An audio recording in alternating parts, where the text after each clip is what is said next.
Divina-nos, a vos descer, divina-nos,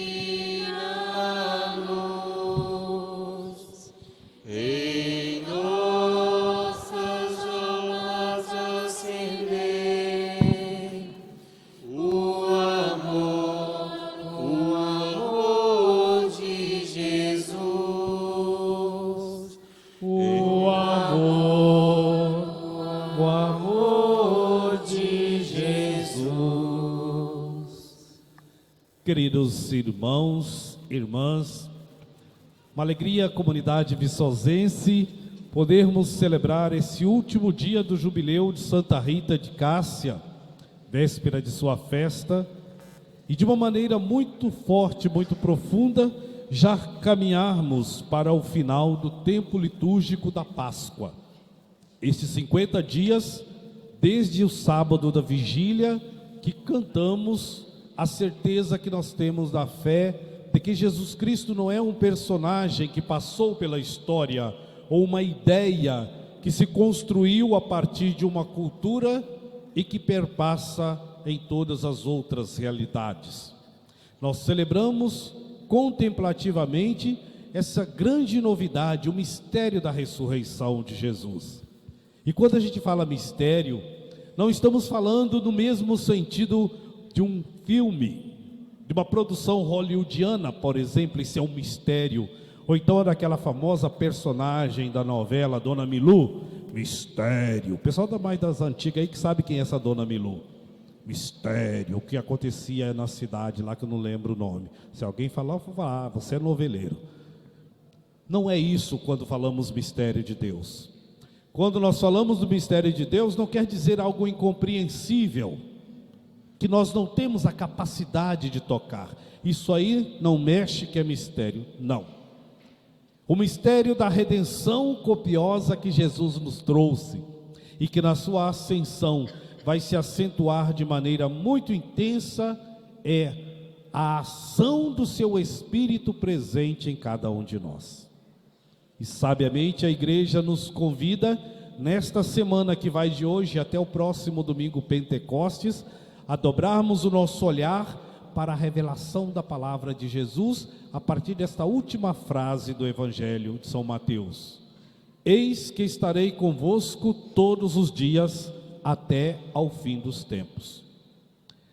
Hoje nós contemplamos esse mistério, como Jesus está presente em nós até o fim dos tempos. Quer dizer então que se passar a cultura cristã, se deixar de ter presença social a cultura cristã, Jesus Cristo continuará presente? Sim, porque Jesus não depende de uma cultura religiosa. Jesus vai agir, o seu Espírito vai agir no coração de todo homem e mulher de boa vontade. Aí que está a sua presença em todos os tempos, ou até o fim dos tempos. A liturgia da palavra de hoje, ela nos traz estas pinceladas para nós refletirmos sobre a nossa vida. E uma vez mais que estamos celebrando o jubileu de uma mulher que viveu intensamente a sua época, não ultrapassou o seu momento histórico, não deixou de ter as características do seu momento, mas que deixou-se tocar por Deus, de maneira que o que realizou lá no passado inspira-nos até hoje, como nós vemos aqui no seu santuário, Santa Rita de Cássia. Vamos ver a palavra de Deus. A primeira leitura do livro dos Atos dos Apóstolos, um trecho belíssimo, quando São Lucas, escrevendo a um amigo de Deus, Teófilo quer dizer amigo de Deus, São Lucas faz questão de numerar, de descrever de uma maneira muito tranquila a relação que existia entre os apóstolos após terem vivenciado a tragédia do Calvário. Porque a morte de Jesus na cruz do Calvário não foi uma coisa bonita, louvável, elogiável. A cruz não era um objeto de orgulho para se usar, era o contrário, era instrumento de morte dos condenados pelos governos pagãos romanos. Então, para o judeu, era o máximo da abominação, da vergonha, do medo, do desespero. A morte de cruz, vai dizer o livro da Sagrada Escritura, é um castigo reservado aos que estão destituídos da graça de Deus. Se socialmente ser morto na cruz gerava um mal-estar, porque era sentenciado por uma justiça pagã, religiosamente também, Deus também abandonou esse desgraçado. E os discípulos de Jesus, então, mesmo tendo notícia de que ele não estava no túmulo, as mulheres foram no primeiro dia da semana e conversaram e viram, constataram que não havia cadáver. Os dois que voltaram de Emaús voltaram falando ter encontrado com um peregrino que falava com eles, e o seu coração ardia enquanto ele falava das Sagradas Escrituras, que partiu o pão, depois sumiu também. Pedro e João, que foram ao túmulo, testemunharam também, não tem corpo no túmulo, mas como diz os próprios discípulos de Emaús, a ele mesmo ninguém viu. Só se tem notícia de uma experiência que é contada de maneira diferente: túmulo vazio, peregrino que fala e a sua palavra nos encanta, e só, a ele mesmo ninguém viu. A única certeza que eles tinham, o único testemunho real, era que Jesus, o Mestre e Senhor, aquele que tinha sido manifestação da grandeza e do amor de Deus, os envergonhou, porque foi sentenciado pela morte na cruz. E questionavam então: que reino de Deus é este? Que Deus é este que naquele que nós encontramos o revelador da palavra do profeta Isaías, o Messias ungido de Deus, este foi exterminado da face da terra da maneira mais vergonhosa possível. Era esta a realidade dos discípulos. E num dado momento Jesus manda uma mensagem para eles no final do primeiro dia da semana: fala para os meus discípulos para voltarem para Galiléia, porque lá eu vou encontrar com eles. Mas que imagem eles têm da Galiléia? Vamos pensar, vamos voltar na época de Jesus. Qual era a imagem de Galiléia que eles tinham? Pode vir alguma coisa que presta de Nazaré da Galiléia? Vai dizer Natanael. Quem é Jesus Cristo? É aquele Galileu, filho de José, o carpinteiro, de Maria, que a gente conhece. Galiléia não era nem um pouquinho bem quisto quem se identificava como Galileu. Vamos ajuntando as coisas. Aquele que tinha trazido uma palavra tão forte, que tinha trazido uma ação transformadora dos corações, que tinha curado tantos, foi sentenciado na morte na cruz. E quando nós esperávamos que fosse trazer um sentido novo, ele nos faz voltar exatamente ao lugar que não gostaríamos de ser identificados, que é a Galiléia, totalmente excluídos. São Lucas vai dizer no início dos Atos dos Apóstolos: estes 11 discípulos de Jesus estão com esta sensação: total abandono, desestímulo. Mas é a partir de volta na Galiléia, a partir da escuta de Jesus, é que eles vão experimentar o impulso restaurador do Espírito Santo. Isso para dizer a nós, queridos irmãos e irmãs, que nós não devemos abandonar a nossa vida, o fundamento da nossa existência, a nossa identidade, para dizer que estamos com Deus. Deus vai nos salvar pela ação do seu Espírito, não como um mérito de nossa ação, mas do seu amor que nos transforma e nos cura. A segunda leitura da carta aos Efésios, lá da região da Ásia Menor, ela quase que nos traz uma celebração. Primeiro nós reconhecemos a grandeza da luz do Espírito de Deus que perpassa e ilumina o interior de cada ser humano. Quando nós experimentamos Deus que nos resgata, que nos cura, que nos tira da nossa vergonha, do nosso mal, da nossa sombra, nós devemos deixar que o seu Espírito ilumine o nosso ser. Não apenas nos encantar com alguma coisa bonita que escutamos de Deus, não apenas nos encantar por palavras ditas e que encantam nossa mente, convencem o nosso pensamento, mas pedir constantemente que o Espírito Santo de Jesus nos ilumine para ouvir a sua palavra e seguir o seu exemplo.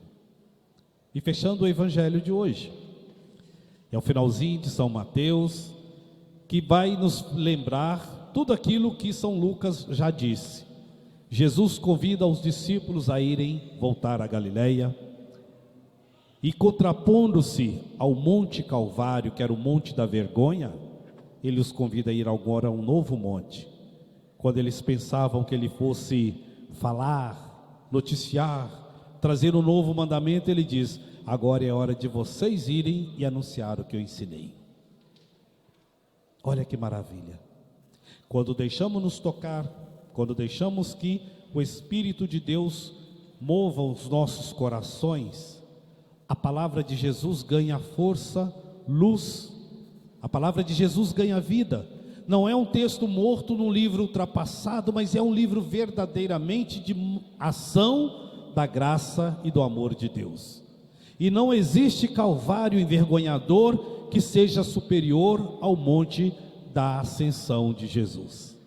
E ele vai dizer aos discípulos: estarei convosco todos os dias até o fim dos tempos, para que nós tenhamos a certeza de que ele não está morto ou preso dentro de um livro. Hoje nós estamos celebrando, queridos irmãos e irmãs, o último dia do jubileu de preparação para a festa de nossa padroeira. E esse ano, inspirados pela graça de Deus, Padre Paulo, pároco, quanto o conselho de pastoral, tomaram esse tema que a igreja no Brasil está celebrando de uma maneira muito forte, o ano vocacional. Vamos pensar na nossa vocação, vamos pensar no sentido que damos à nossa vida, iluminados por essa palavra de hoje. Vamos pensar no objetivo que nós damos às nossas ações, a tudo aquilo que falamos e realizamos, pela iluminação da palavra de Jesus. Porque o ano vocacional nos convida a refletir: vocação é graça, é dom de Deus, mas é também compromisso nosso, é também nossa missão. Quando nós celebramos esse jubileu de Santa Rita, e hoje de uma maneira muito bonita, trazemos reflexos, representações de toda a nossa cidade, através dos leigos e leigas da igreja, dos grupos representados no Conselho de Pastoral, acampamento, ministérios leigos, agentes de pastorais, as associações, os movimentos, as irmandades, a presença das autoridades públicas, poderes executivo, legislativo, judiciário. Ou seja, nós estamos aqui, queridos irmãos e irmãs, representantes da cidade, da sociedade viçosense, em torno da palavra do Senhor, inspirados pelo exemplo de Santa Rita na véspera de sua vida. Devemos celebrar esse dia do jubileu com intenso amor, porque a festa da ascensão de Jesus, a exemplo de nossa padroeira, é um convite para que nós rompamos com as barreiras, pela força da fé, as barreiras que nos impedem de ser próximos, solidários, amorosos e cuidadores uns dos outros. A ascensão de Jesus vai nos trazer a certeza de que ele não foi numa nave espacial, tipo aquela sonda que está singrando o universo, indo em direção ao planeta, ao Sol, e que vai ser consumida pelos raios solares daqui a alguns anos, luz. A ascensão de Jesus não é isso. Jesus não foi lá para cima, ele foi para dentro do coração de cada batizado e batizada que o aceita, o acolhe e se deixa tocar pelo seu Espírito. A festa da ascensão de Jesus, assim como ele diz aos apóstolos para descerem do monte, que não precisam mais experimentar Deus na longura, é para olhar e reconhecer o seu rosto presente em cada pessoa humana. São Paulo vai dizer: em toda a realidade do universo está presente o Cristo. Jesus no monte vai dizer a eles: ensine a todos os povos a fazer o que eu os ensinei. Ele começa chamando-os de uma região excluída, Galileia, e continua a nos convidar hoje. Dentro desse convite da igreja, vocação, graça e missão, corações ardentes, pés a caminho, somos convidados a viver essa experiência do Monte da Ascensão. Sairmos daqui dispostos a criar no mundo uma cultura de paz, de amor, de solidariedade, de comunhão. A criarmos na sociedade viçosense aquilo que o Evangelho nos ensina, que é o primordial para todo ser humano que quer o bem: amar ao próximo como a si mesmo. Esse é o último mandamento de Jesus. Não é para propagar ideias sobre Jesus Cristo. A fé cristã não é para ser uma notícia de jornal. A fé cristã não é para ser matéria de mídia. A fé cristã é para ser impulsionadora de nosso compromisso de ser sal da terra e luz do mundo. Olhemos o exemplo de nossa padroeira, Santa Rita de Cássia. O que fez Rita nos anos que viveu com a família? Foi simplesmente mãe e esposa. O que fez Rita nos anos que viveu como religiosa agostiniana? Foi simplesmente uma freira. O que fez Rita nos anos em que Deus pediu dela um sacrifício da sua inserção dentro do convento, lhe cravando na testa um espinho cuja ferida cheirava mal? Ela acolheu carregar até o fim a cruz de Jesus. Por isso, quando Rita morre, aquela ferida que cheirava mal passou a cheirar rosas. Que nós cheiremos rosas e não mal, não espinhos. Santa Rita, peça a Deus por nós, a fim de que nós nos iluminemos pela palavra de Jesus e construamos um mundo de paz, de amor, de verdade. Viçosa tem a vocação de ser um lugar de simplicidade e que onde o Cristo se faz presente. Louvado seja nosso Senhor Jesus Cristo.